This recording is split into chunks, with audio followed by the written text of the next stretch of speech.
Support for Wrestlezona comes from the Wrestling Guy Store Phoenix, offering wrestling-themed merchandise and collectibles. More information at WGSPHX.com. That is WGSPHX.com. Hope you're having an amazing one, Wrestlezona family, whenever you happen to be tuning in, and welcome back. My name is Lance Reese, your definitive host for the hour. I've been a fan of professional wrestling since I was about 6 years old, begging my parents to buy me action figures ever since I saw videos of Jeff Hardy swanton bombing on YouTube. We've got another packed episode for you today as we here on episode 27 of Wrestlezona on 88.7 The Pulse. We'll cover what's happening in the world of WWE, All Elite Wrestling, the Indies, and even wrestling here local in the Valley. Stay tuned to hear my exclusive interview with WrestlingEpicenter.com journalistic legend James Walsh. Last Sunday, we had promised you those results to IZW's Long Live the King event that resonated from Bull Shooters Phoenix on November 8th. The results from that are as followed. In the VIP Slayer Hour, as hosted by new promotion King Slayer Wrestling, there was a four-way match where Can't Stop Jamal went over Aguila, Maverick, and JKM, as well as Gypsy Mac fought Oliver Vegas to a no contest. Ocean Avery, with Derek Montilla by his side, defeated Matthias. Dante King defeated Gino Rivera. And then, in the Long Live the King section of the show, Mike G eliminated Gino Rivera to win the over-the-top rope battle royal. The final four were Mike G, Gino Rivera, Can't Stop Jamal, and Honest John. Damien Desire defeated EJ Sparks and Joy Braxton to retain the IZW 3D Sports Fighting Championship.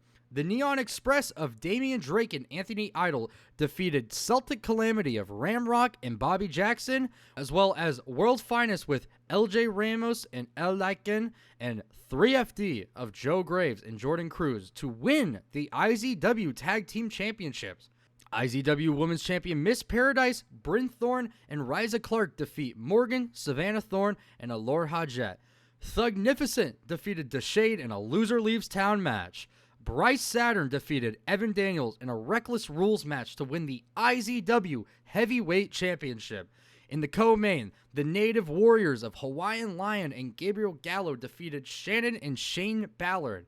And in the main event, in the final match of the fabled career of the Navajo Warrior, Samoa Joe found the win over the Navajo Warrior in what was said to be a barn burner. The action, of course, was called to the ring by Arizona legend Justin Roberts, who, like Samoa Joe, is currently signed to All Elite Wrestling. If you had caught on when I said that the opening action was presented by King Slayer Wrestling, they are making their debut very soon, Friday, December 19th, Kingslayer Wrestling will have their debut event featuring the likes of Ramrock, Project West, the Wrestle Drag Champion Jordan Cruz, Deshade, Thugnificent, and more. Of course, yesterday, the 15th, was PCW-AZ live on Broadway. Last week, we had our guest Tommy Tez talk a bit about it, and we will have results for you the following week, so you'll want to make sure to stay tuned to 88.7 The Pulse next Sunday, of course, at 8 a.m. to hear our results for Phoenix Championship Wrestling. Last thing I wanted to highlight in local news, on November 30th, for her Last Heart-Beating book tour, Natalie Neidhart will be having an appearance in Glendale, Arizona at a Dave & Buster's.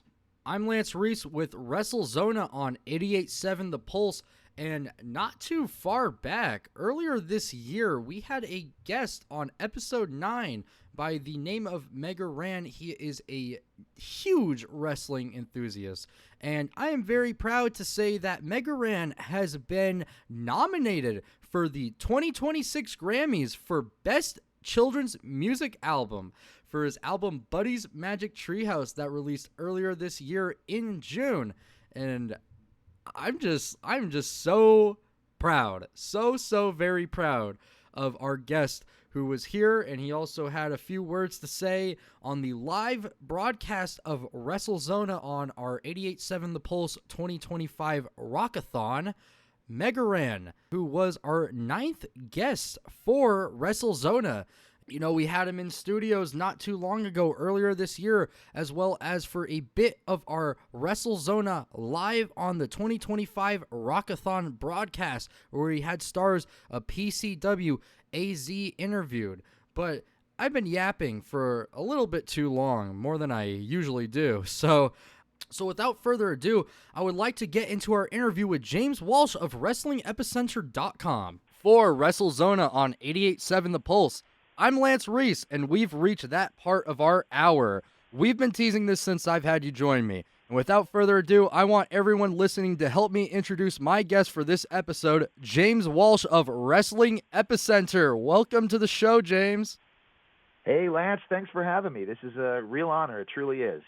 It's actually, I have to say the exact same thing, because earlier in the year, or maybe even a little bit into last year, around the time I was starting this show, I actually discovered Wrestling Epicenter through a little bit of the cross appeal we had here in the local wrestling scene for Arizona. There's a few guests we've had that we've both encountered. We'll get to there eventually, but I just want to ask, or I guess start us off with some pretty foundation questions if you're prepared. Sure. Ask me anything. I'm an open book. All right. What first drew you into pro wrestling broadcasting?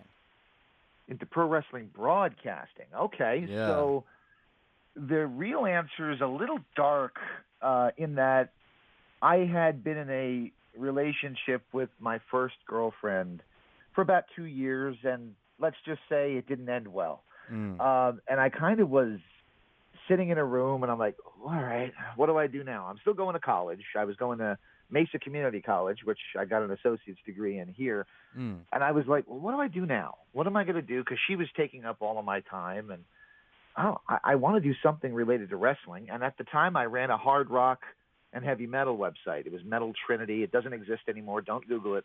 But as I was running this hard rock and heavy metal site, I turned on TNA wrestling. Ooh. NWA TNA, back when they were on the Wednesday night pay-per-views. Oh, yeah. And this girl comes to the ring with the name Trinity. Well, I ran a site called Metal Trinity. Her name was Trinity. I thought maybe I could cross over and do something with wrestling. So she had a website. I sent her an email. She responded back almost immediately, and here we go. That was my first interview, and I never looked back. I almost immediately linked up with a gentleman in the UK named Daniel Edler. Daniel Edler ended up running IPW UK, which has been off and on there. He sold it, but I think he's running it again. And between the two of us, we were both working on this site called Chair Shots with Tom Zink, the Z-Man. And through that, we kind of started talking, and from my interview with Trinity, he said, well, why don't we do something together? And the interactive interview was born. Wow. That is actually a pretty interesting story. I'm actually unfamiliar with Trinity. I'm unfamiliar with the persona. Trinity was kind of a stunt woman who worked in TNA wrestling. She had a stint in WWE, mostly as part of the ECW brand. Yeah, later on. Yeah, unfortunately, she kind of got forgotten by time, but she definitely was a foray into my wrestling. Important into your career for sure, because yeah, I wasn't familiar with that story. I knew you had been a little bit into broadcasting, a little off the air. We were talking your early days broadcasting for ASU's The Blaze. What were those days like, even before wrestling? That came about just after Daniel Edler. And so Daniel Edler and I were doing interviews, and we started to get on each other's nerves. And I think he would agree with that. I'm a little bit zany at times, and sometimes when you want to be serious, I say the most inappropriate thing. It's a conflict of interest. I try to work on that and not say things that'll make anybody mad, but that definitely happened. So I remember filling out the form. Daniel Edler was gone. I no longer had my partner. I no longer had the interactiveinterview.com, which, again, doesn't exist. Don't Google it. And I thought, what am I going to do now? Kind of the same thing I did almost 2 years prior when I started doing interviews. ASU, which I was going to, had a radio station. And they had this very simple form to apply to get a radio show. And I thought, what's the worst that can happen? They read it, think I'm a joke, and never contact me. So I filled it out, and one of the things was, what would you like to do on your show? And I said, pro wrestling. I've done pro wrestling interviews. At that point, it was about 100 interviews. Wow. And I'd like to do that kind of thing on the air. And then they asked my favorite bands, and I guarantee you the program director probably read it and thought I was 500 years old, because I said Dokken, Warrant, and Kiss. And that is true to this day. They are still my favorite bands. But I got a contact back from them saying, well, we love the idea of doing a wrestling show with guests. And they said, do you have any actual on-air experience? And the short answer is no. I have no experience. So they said, well, we're going to lump you with a co-host. And they did. They lumped me with a co-host who, they were a completely different person from me, but we got along great. Opposites definitely attract and work better. And his name was Chuck Hellstein. He's successful in radio now. But he did wrestling with me, and for about a year, we were really rocking and rolling on ASU radio. That was probably my biggest time in terms of getting guests week after week after week live on the air. And because you hear the station identification of the Blaze 1260 AM, we didn't go out of our way to advertise the fact that it was a college radio station by design. We did that to not make ourselves seem smaller. Yeah. We got people like Hulk Hogan. We got people like Batista, Shawn Michaels. There was quite a few people that came by and did it. And, of course, I also got the chance to bring on some of the legends that I loved, like Dusty Rhodes and Lee Marshall and a lot of other guys that maybe wouldn't have been the cup of tea of the station, but it's what I wanted to do. And to some extent, I got away with it. Yeah. The story resonates with me a bit. Not entirely, but it's in the same vein because, of course, we're broadcasting from KVIT FM 88.7, which is a product of the East Valley Institute of Technology.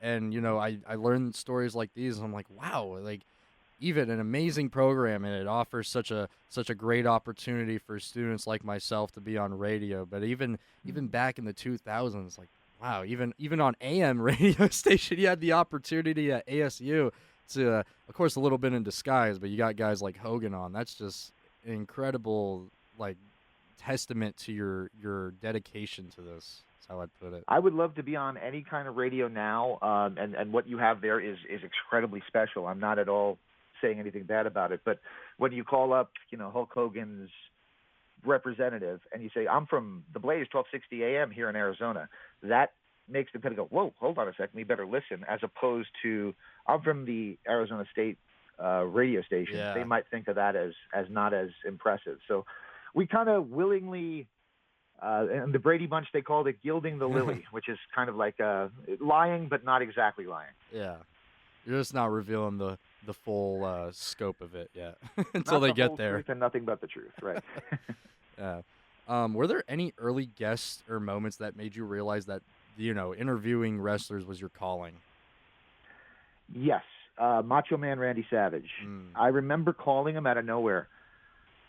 Daniel Edler was a wizard. He could come up with phone numbers out of nowhere. And remember, back in 2003, there was no Twitter or Facebook or Instagram to reach out to these people. Yeah. You had to call them. And if you called them, they were taken aback because, you could be taken as just a solicitor. I'm trying to sell you your car's extended warranty or something.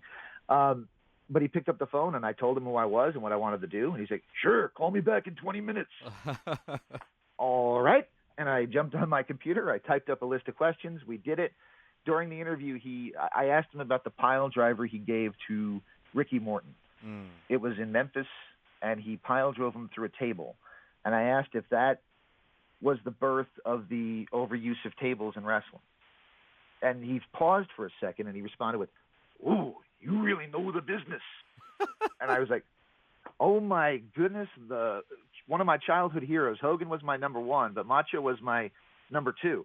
One of my heroes just told me I know the business. And I was like, you know what? That was my 8th interview, and I just did number 904 yesterday. So it's pretty I've been doing this a long time. I'm not saying I'm the best at it, but it definitely gave me the confidence to do this. That's nearly 900 episodes ago. You got that.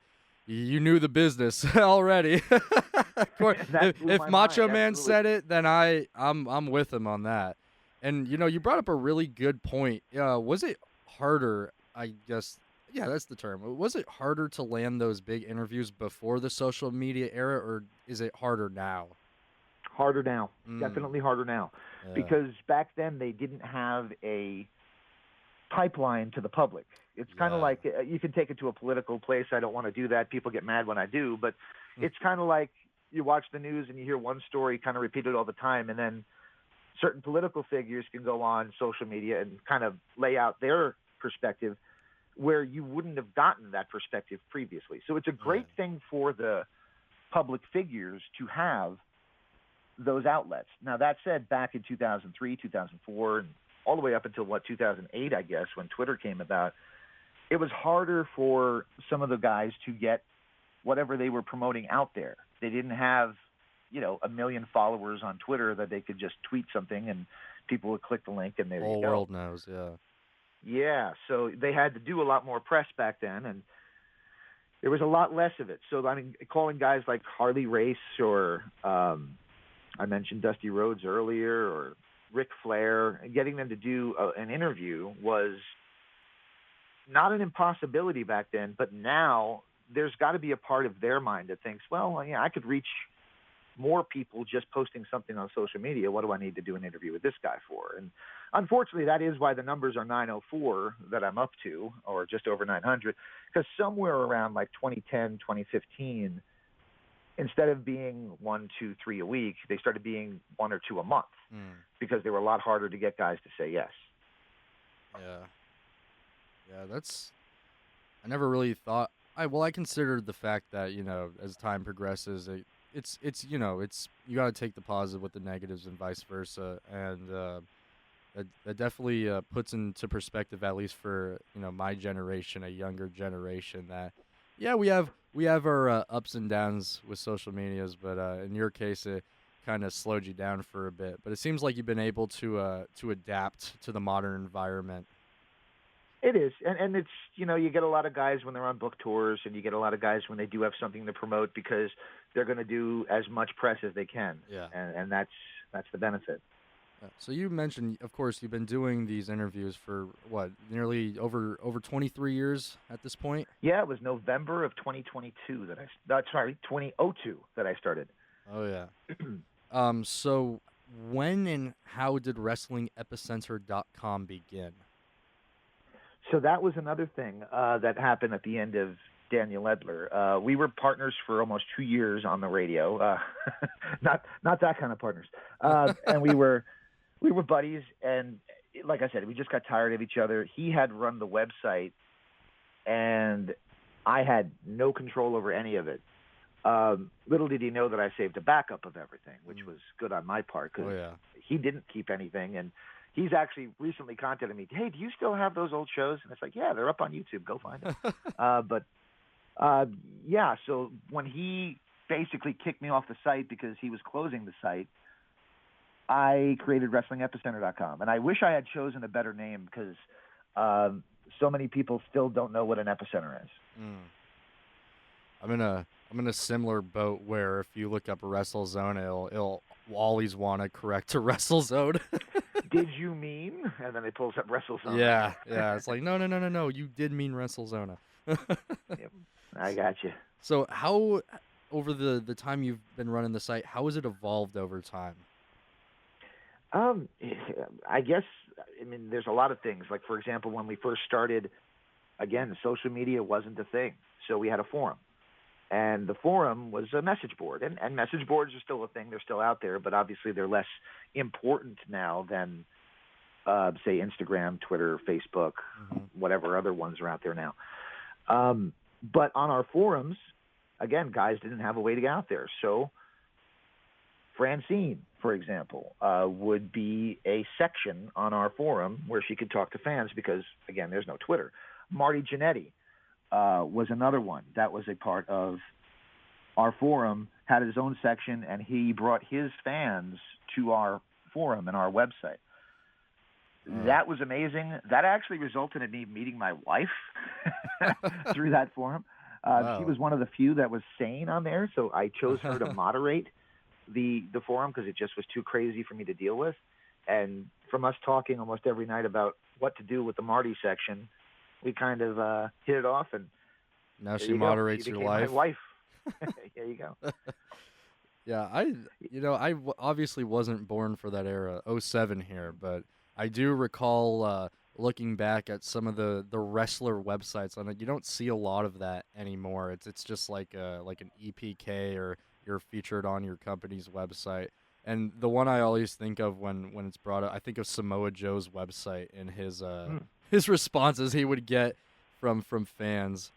Some interesting stuff there. Obviously right now in terms of audio in general, we're kind of in the podcast era, and you were doing interviews before podcast was even a term thrown around all willy-nilly. So how do you view the wrestling podcast explosion today? I mean, obviously it's a good thing. It's a good thing that there's that many people that care enough to do this. How can I phrase this? Trying to get interviews when there's 1,000 different shows, it makes it a lot harder, and it also increases the market to the point where it's overblown. To some extent, the talent looks at it like, well, this guy in the UK is willing to pay me to do an interview. Yeah. So what are you willing to give me? Yeah. And I will tell you right now, I have never in 900 plus of these paid to do an interview. It should be that way. There's been several that have asked, and there's a few that I wish I had, Sabu being one of them. He didn't ask for a lot, and I should have done it because obviously, you can't do that anymore. Yeah. But, I've never paid for one. But, the only problem with all of the shows is that it does oversaturate the market. To me, I only really listen to maybe 2. Of course, maybe 3 if I include Wrestlezona, if you include yourself. But I would listen to Jim Cornette. I don't necessarily agree with everything he says, but just the stories about the old days is kind of what I want to hear. Yeah. And I think Stevie Richards has the best beat on the logistics of things as well. He's very good. I've interviewed him before. I've interviewed Cornette as well. But very smart guy. That's the 2 I go out of my way to listen to. You mentioned Sabu, and I was going to ask in terms of guests, who was your white whale, the one you wish you had gotten to interview? For a while, it was Tony Schiavone, and I did get him.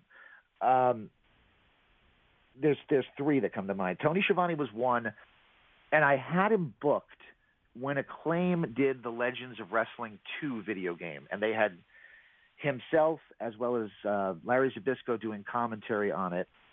And they booked the interview. Tony was not doing anything wrestling except for that. And Acclaimed went belly up. And in grand fashion, they went belly up. The game was released, but they couldn't pay anybody. So naturally, he didn't do the interview. Well, about 15 years later, he was working for MLW, and I got him. That was the one that got away for a while, but I got him. Roddy Piper was another. I wrote questions for interviews for Roddy Piper for a guy that did interviews.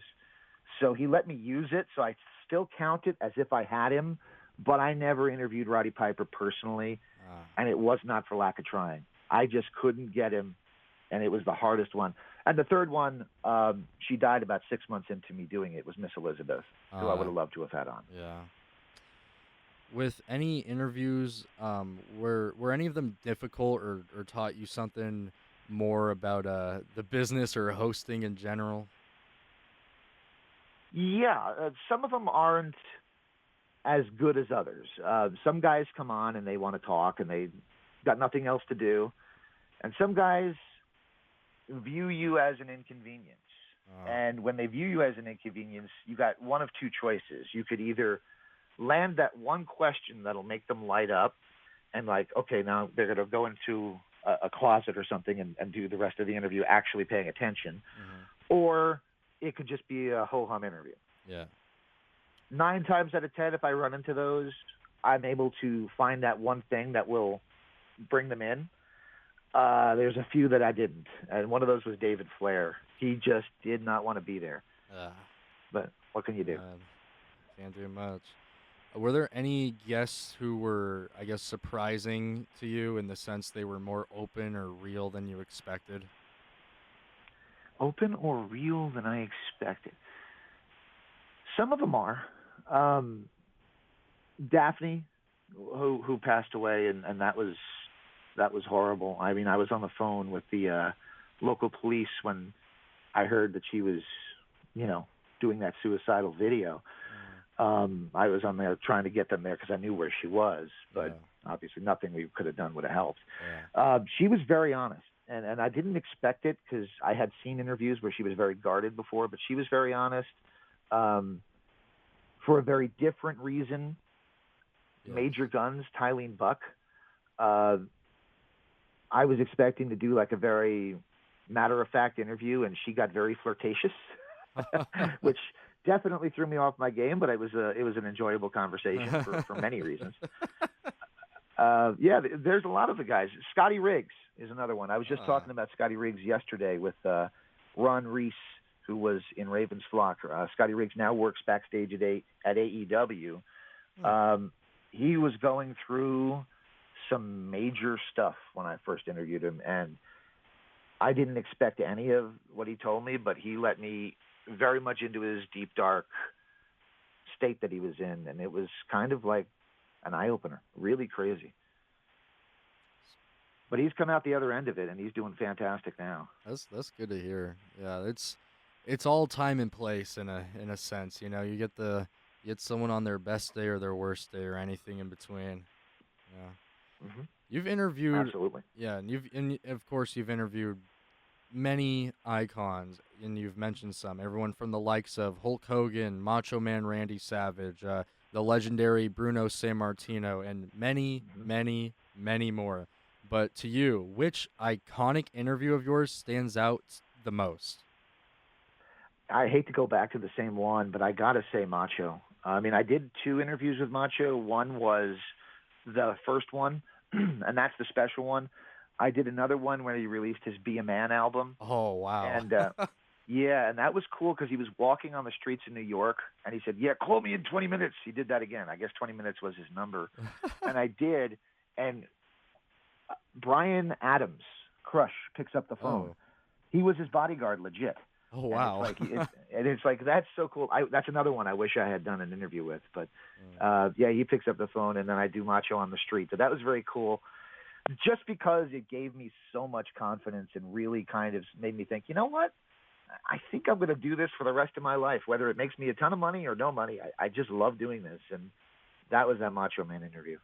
Well, I'm thinking now because I've heard a similar story of during the release of that album. He did a lot of press. There was the video with 50 Cent, but I'm also thinking Dan Soder, who does a killer Macho Man impression. He does a great impression. Yes, he does. I'm pretty sure there's a story of him. He was working at the radio station at U of A because he was a student in that region of Arizona, and I think around the time of that album release, he also had Macho Man on the broadcast, or he was around the studio, and he got to meet Macho Man, which is probably where he picked up on the impressions so well. So that's might have been around the same time that you got to do the street. If he's anything like me, it's a lot of times sitting in your room mumbling to yourself, and then you're sitting there and you're doing SpongeBob, or you're sitting there and you catch yourself and you're doing Macho Man's voices. Like if I had it to start over again, if I was your age, I would probably try to do something in voice acting if AI doesn't kill all of that. But that is definitely my second love is voice acting and things like that. You got any good wrestler impressions? On the spot, probably not. I do. We'll put you on the spot. I do a pretty good Macho. Heard a bit of that, yeah. Yeah, if you do the Macho, you got to do the fingers. You got to move your hands. And you got to. There's a lot of that. My son, who is 16, does a fantastic Jesse Ventura. Oh, nice. And we'll be sitting there, and anytime we mention a door now, I get the through the door. That's exciting. He's spot on. I don't know how he picked it up, but he must get the talent from me and his love of old school wrestling from me too. That's great. we're of course talking wrestling here. I kind of want to focus a bit more to the local scene here in Arizona. And I mentioned at the beginning, we've both talked with stars of Phoenix Championship Wrestling here in Arizona, guys like Enrique Calderon, Dom Vitale, Devin Reno. What are your thoughts on the Arizona scene today? You know, I love what Arizona has turned into independent-wise.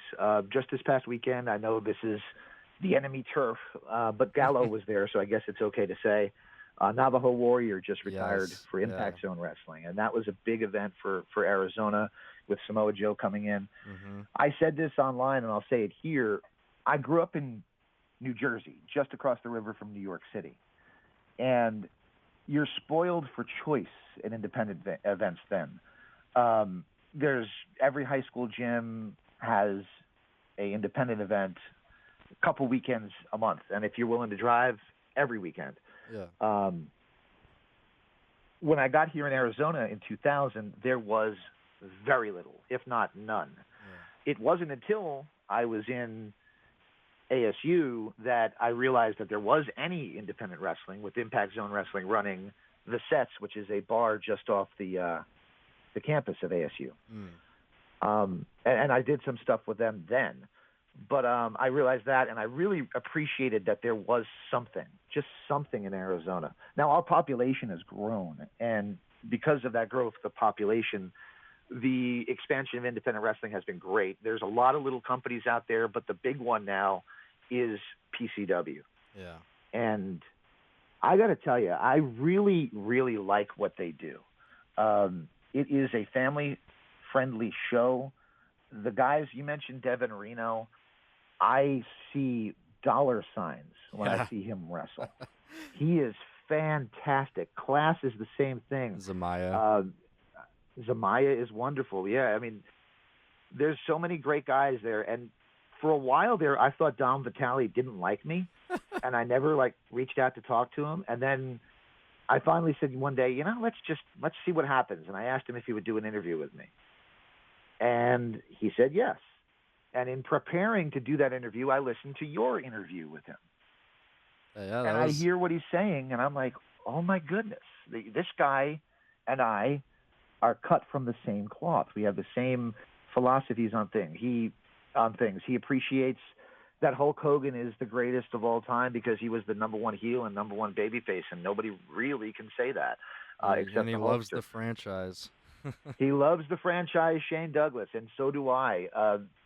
Those promos that Shane Douglas cut from 1996 to 1998, that is the best work that I've ever seen a heel do, and it's such a shame that it was done in ECW and not in WWE or WCW. And it's such a shame that his rivals are the guys that run the business now because they kind of make sure you don't remember that. Yeah. But they rewrite what the fantastic stuff. I mean, Shane Douglas, if you watch Shane Douglas work and talk, it's very much the same as watching, and I'm aging myself, but like watching Eddie Gilbert as well. You learn just by watching them. And Shane Douglas definitely was that way. And man, he was so cool. It was my pleasure to have him on for a couple of interviews years back. One was supposed to go 20 minutes, and we ended up talking over an hour. Wow. He didn't seem to mind. At least he didn't say so. And then we did another one, I guess about 10 years ago, and it was a little shorter because I felt bad that I kept him so long the first time. But, man, it was a lot of fun, and he's always easy to talk to. I recommend getting him if you can. I want to get as much people as possible. Of course, Dom Vitale was our first guest. And, again, like you said, with a guy like Shane Douglas, I've never had a Shane Douglas in the studio, but I can look at a guy like Dom and just learn from his movements, his speech. Just a very motivated man, if you will. He's constantly on the lookout for the next big thing, you could say. My history, I guess, with the Arizona local scene is I started going to shows, I want to say 2019, right before the pandemic. Oh, man. I was like probably 12, about to turn 13 at the time. I would honestly, the promotion, you might get a chuckle out of this. Promotion I was going to the most at the time was Cactus League Wrestling and their shows in Tucson. Okay. Yeah. Obviously they're no longer around. Is that the case? So I didn't know that. Yeah, they kind of died out by the time the pandemic hit. Yeah, it hit a lot of independent It did, but promotions very again, hard. even then during 2019, I'd gone to one of the I guess first ever, you could count it, PCW shows, um, and it was different then. They probably drew at most a crowd of 200 back then, and now their average crowd is at least 600. I could say for their shows at the community centers, and their anniversary shows. They're drawing close to 2,000 people in the high school Yeah. gyms. It is so very impressive, and I'm very proud to say that I am a part of the scene in a sense. Yeah, The you're a heart partner of theirs, oh which yeah, is definitely a oh yeah, feather in your cap. yeah, and that's not to say that I'm exclusive to Phoenix Championship Wrestling. You had mentioned IZW. I like going to the IZW shows. What makes the Arizona scene unique versus other territories to you? So my favorite thing is rock and roll. And rock and roll always gets kicked in the teeth, especially the kind of stuff that I like. It's I don't want to say forgotten by time, maybe mocked by time sometimes. Yes. And I kind of feel like Arizona is that same kind of rock and roll getting kicked in the teeth. And I'll tell you why I say that. They just put out the PWI 500. Mm-hmm. Now, I've not bought the magazine. I should. But from what I was able to glean from reading it online and reading what people said, I don't think too many of the guys from PCW are listed in that. Yeah. And I said this to my wife, and I'll say it to you now. Can you honestly tell me that of the 500 wrestlers in the world that Devin Reno or Class or Enrique Calderon, as you said, that there's 500 guys better than them that are active right now? Yeah, it's a little ridiculous. Yeah, so I like that about the Arizona scene is that they're getting noticed on the national scale, but they're not getting the respect that they deserve because it means they have to work harder to get it. And I really do think that what they're doing in PCW and the Train in AZ, the Arizona Pro Wrestling Training Center, they're teaching these guys to get out there and make a name for themselves, but they're also teaching them to be quality people. I've not yet met anybody related to PCW that I thought, that guy's a jerk. Yeah. There's been nobody that I felt that about. And I think that speaks a lot to John Wolfgang and Don Vitale and Gabriel Gallo, who is the toughest human being I've ever met. It speaks to their quality of character because they're teaching these guys and girls to come up the right way. Yeah, and like you said, they train more than wrestling. And again, to your rock and roll analogy, you can see it even with some of the places here for music, like Alice Cooper's. Again, Alice Cooper, a guy from Arizona, plays into your motif there, if you will. Are there any local talent or promotions you think deserve more love right now? I mean, I mentioned two already, and I know I don't want to make Dom mad, but I do like both companies. And I say both. I know there's a ton out there. Yeah. AWF is out there. The Apex group is out there. But really the two that I see that has the most love and attention to detail put into it is PCW and IZW. And Impact Zone Wrestling. Yeah. I think those are the two that really deserve to be noticed. They have a very different approach. Like we mentioned, IZW just brought in Samoa Joe, and they tend to do that. They bring in like a national name to put on the poster. And that's kind of old school indie wrestling, which is, you bring in one star, but you then get to showcase all the other guys. Yeah. PCW does that from time to time, but for the most part, it's the guys that they train. It's all local talent. I appreciate that aspect too, because I don't want to be the one to say it or hint towards it, but I feel like when you bring in a lot of guys, like Cactus League, it's where you fall down on your own your high horse a bit. You do, and they also charge more money, Yeah. and there's no guarantee that they're going to bring in that amount of money. I used to be a booking agent as well, and I can tell you I stopped doing it because I had to deal with a lot of the fly-by-night promotions, and it's like, oh, well, we want to book Bret Hart. Well, Bret Hart doesn't leave his house for under $7,500. Or in most scenarios. Well, we can pay him $200. Bret Hart's not showing up at your event for $200. I'm sorry. Not a chance. More on the national scope, you've covered wrestling through multiple eras. How do you feel about the overall mainstream product today with promotions like WWE, AEW? So you got two extremes right now, really, if you think about it. You got WWE, which is just colossally boring. It's nothing but commercials. When they do have moments, those moments are special. But is it really worth watching a 3-hour broadcast for that one segment where you go, wow, that was cool? Yeah. Or can you just watch the highlights later on? And that's kind of the stage I'm at with them, is I watch the highlights after the fact.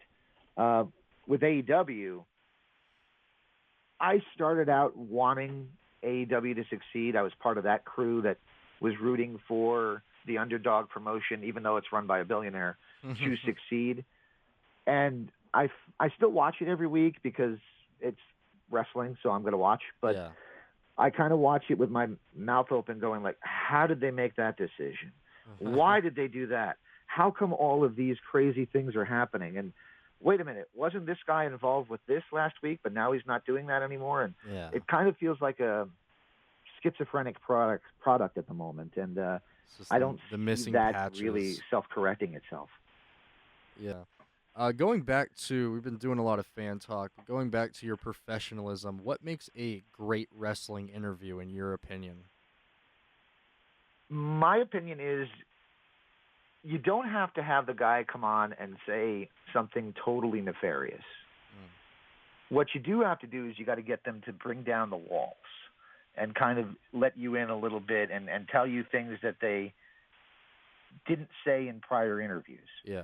And that's a trick I'll share with you is I try not to watch all the interviews the guys that I'm interviewing have done before me, because I find I try to replicate it.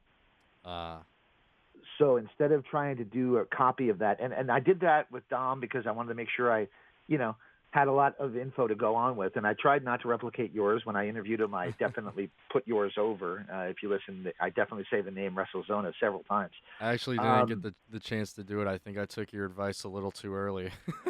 There you go. But yeah, no, that's what I did. So like last week, I interviewed Kerry Morton, who is working for Juggalo Championship Wrestling which has a show called JCW Lunacy. Yeah. And about 3 times in the interview, he said, I've never said this in an interview before. Now, if there's a modern version of, ooh, you really know the business, and it's that's that it. Because you're getting it. Yeah, you're getting the one thing that he's not said in the exorbitant amount of interviews he's done previous. And then I guess my next question, without specifics, what's just like a general secret for getting a wrestler to open up an interview for you? Common ground. Common ground always works. If you find something that they like, oh, this guy is, we could have a beer and have this conversation. That really gets them to do that. And for me, a lot of times, especially with the guys that I like to interview, the legends and so forth, I'm able to say something music related. Yeah, that works. I'm in the same boat. It's for me, it's music. Yeah, or sports. Sports works too. Anything you can say to kind of bring down their guard and kind of open up with you. And that's the key. Or ask a really smart question. And if they get that really smart question that makes them think you're not just, a mark in your mother's basement, which I was when I started, by the way. But if you're not just that, when you make them realize that's not what you are, then they give you a lot more.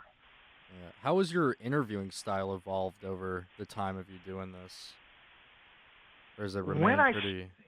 It's a little different now. It's not changed too much. When I started, I was doing more of the classic shoot interview style where I just asked a question and I didn't follow up as much. It was doing the show with Francine. She was our weekly call-in guest back on the Arizona State University, the Blaze show, that I realized I can't just interview her every week. I have to talk. Yeah. And I kind of let my guard down and started to show my personality, and that kind of is what I've been able to adapt to over the years, is be more personable. And maybe if I see an opportunity to do a stupid impression or throw in a weird joke or a weird, anecdote. I do that where in the past I would have been mortified to try. Yeah. Just making yourself more personable. I guess it goes both ways for the person you're interviewing and for the listener. Hmm. Yeah, that's true. And I mean, like Ric Flair, for example, when I interviewed him, he's another one who did not want to be there. When he picked up the phone to do the interview, he started counting backwards. Uh-huh. 5, 4, 3, 2. And I said, what are we doing? He's like, we're going to start. 5, 4, 3, 2. Okay, fine. Then I just started. Wow. But with him, I wouldn't be able to riff and goof off. Yeah. Compared from your early days and now, how different was interviewing in the early 2000s versus today? Well, now I have to justify the voice-only thing.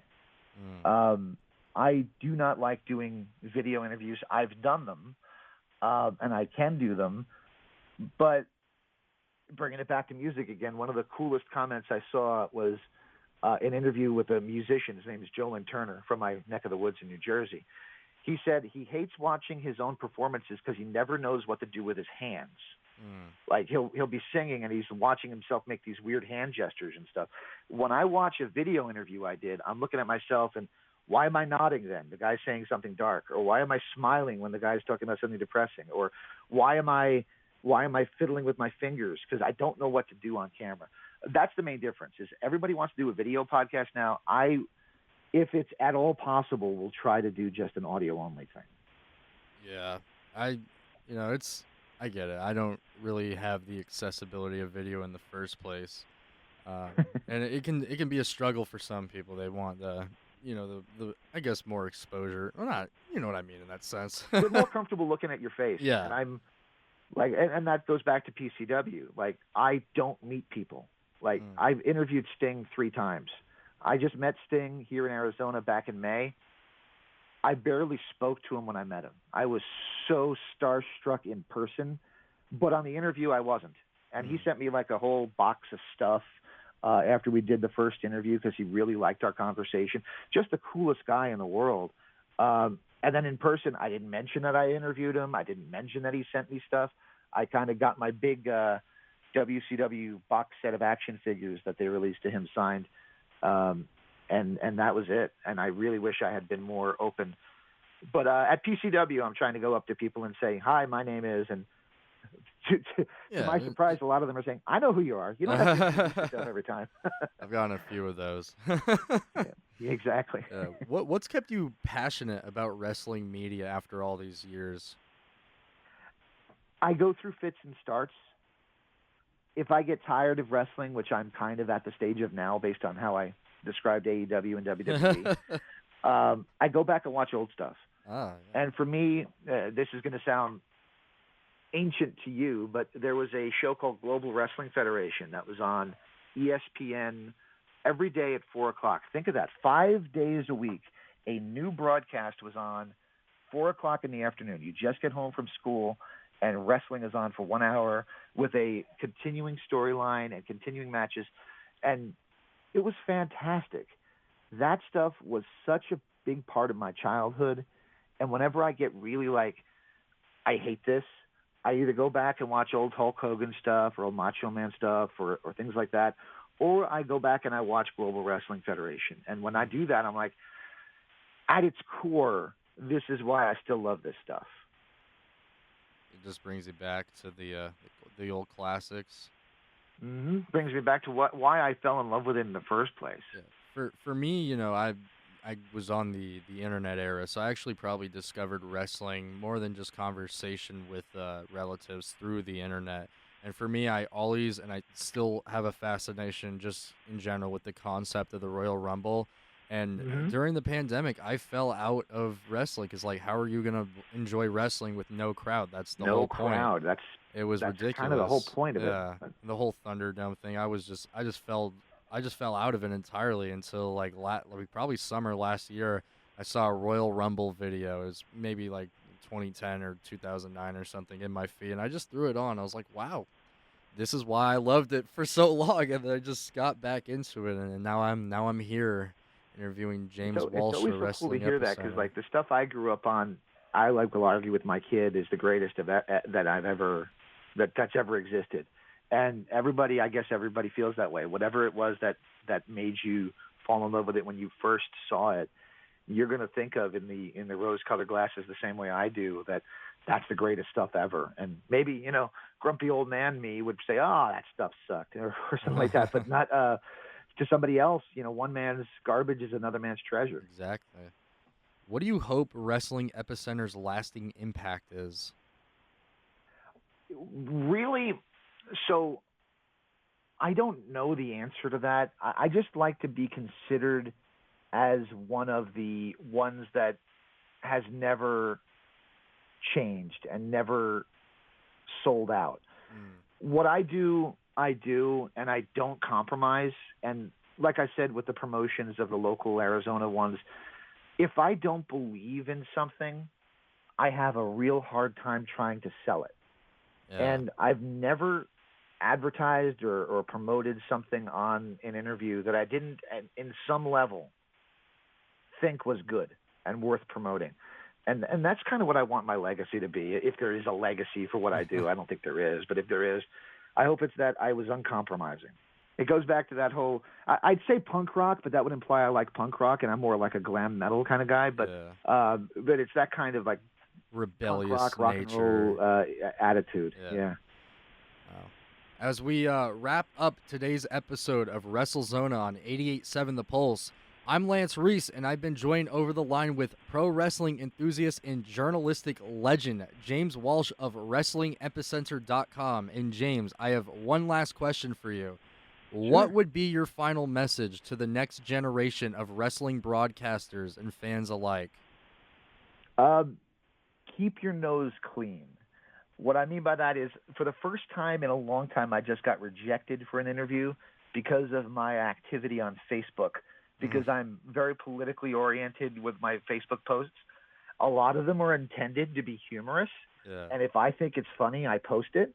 But what I think is funny tends to offend people. And it's the first time in a long time somebody said, I'm not doing your interview because you're a bad person or something like that. Wow. So basically, just watch what you say, because not everybody is in your head and hears it the same way of which you intend it. That is a good resolution for me. I got to thank you, James, for joining me here on this episode of WrestleZona for 88.7 The Pulse. You can check out more of James' content on WrestlingEpicenter.com, as well as you guys are on Facebook, correct? And Facebook's our big thing. We do have a Twitter. I barely use it, and if you don't like my Facebook post, you'll like my Twitter posts even less. But the Wrestling Epicenter Facebook page has like 30,000 followers. It's going up every day. For some reason, the Nikki Bella gear from a couple weeks ago got us like 5,000 new likes. So whatever works to bring people to the site, I'll do. So there you go. There you have it. Thank you, James, for coming on WrestleZona. I appreciate your time. I appreciate you too, man. Thank you so much. Well, that wraps up episode 27 of WrestleZona here on 88.7 The Pulse. Were you a big fan of my interview with James Walsh of WrestlingEpicenter.com? How about that song, Have a Great Time by Mega Ran? Was there any local news you missed? Did you want to hear back the 10 Bell history? I'm moving pieces around and I'm trying to put together the best episodes for everyone each and every week. Of course, you can tune back into WrestleZona exclusively on 88.7 The Pulse every Sunday morning at 8. Our episodes are available as podcasts on YouTube, Spotify, and on 887thepulse.com. Of course, you can find more information about me, Lance Reese, or the show on Wrestlezona.com. Again, this has been Lance Reese with WrestleZona on 88.7 The Pulse, and until next time... Support for WrestleZona comes from the Wrestling Guy Store Phoenix, offering wrestling-themed merchandise and collectibles. More information at WGSPHX.com. That is WGSPHX.com.